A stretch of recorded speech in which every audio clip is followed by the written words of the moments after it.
The February book, the sweeps, the ratings. This is the month that television networks air the most sensational and often controversial programs in an attempt to attract the most viewers.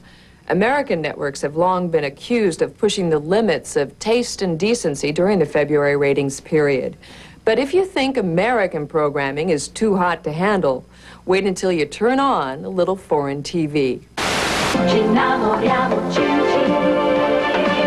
There's an unusual Italian game show where contestants strip.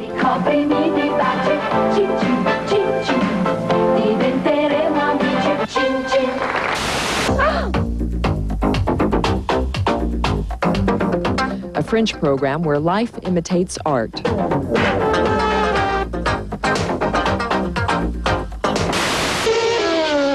A German commercial for a Japanese product.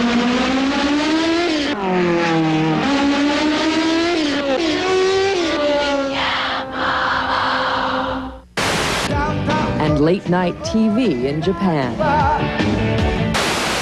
Satellite television is uniting the world. And with this new technology comes a new challenge, that of global censorship. What is entertainment in one country is obscenity in the next. And just who will monitor the explosion of foreign television?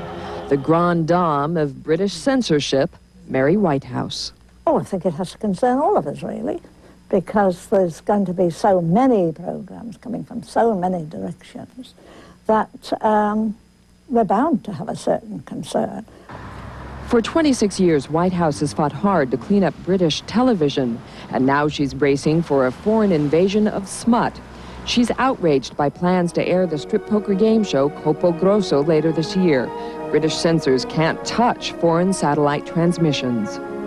Stripping down is something that you do on a personal level, if you like, in front of somebody that you very much want to see how beautiful you are or whatever.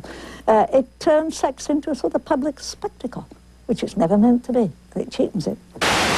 Whitehouse's counterpart in the U.S., Michigan housewife Terry Rakolta. I came home about a year ago and my 8-year-old daughter was crying, and I asked her what the problem was. And she told me she didn't know women had sex with dogs. I said, where did you hear this? I hadn't even talked about sex with people at that point in time. And she said she heard it on an afternoon talk show. She made headlines when she waged a letter-writing campaign against the Fox TV sitcom Married with Children. But the Terry Rakolta we recently interviewed has softened her hardline stance of a year ago. And I'm not saying there is no place for Married with Children on the public airways. I'm saying let's talk windows of opportunity. We wanted to know what she would say about overseas television.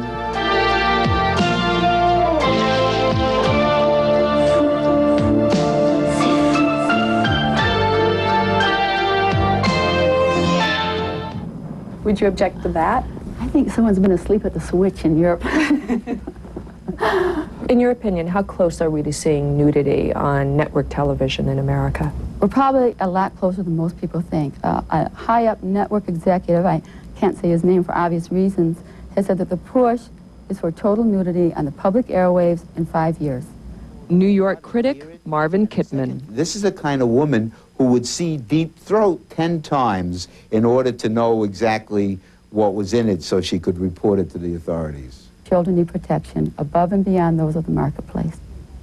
Even if a majority of the public wanted to see this, let's just say a majority wanted to see this, is the majority always right? There's no protecting the child, if that's what it is, from television. The only defense that you can have is you, the parent, arming them against these onslaughts from not only the media, but in the streets and everything else. And the cultural differences have something to do with our tastes in TV. Journalist and Italian TV expert, Tony Sugar. Basically, you can expect to see on Italian TV anything that you could expect to see on an Italian beach. Women without shirts, no problem. They see it all summer on the beach. Why shouldn't they see it on the television? Oddly enough, there are other areas where they feel some embarrassment about things we wouldn't feel any embarrassment about. Like this commercial for toothpicks, which was banned from TV. The ad director whose agency produced it described it as gastronomic intercourse.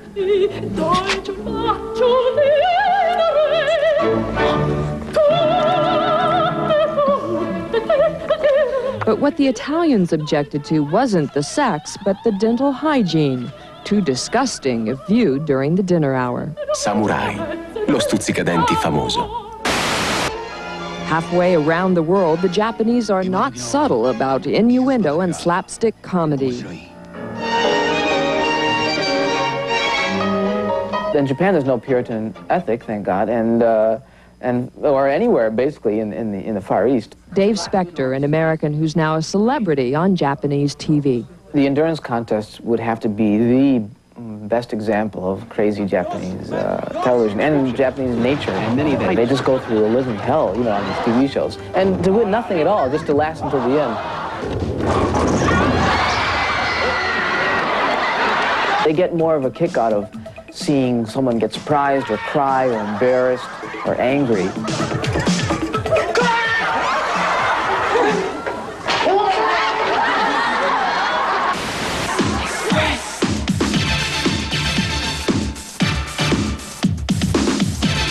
I don't see that on American TV. I would hope it wouldn't be coming here.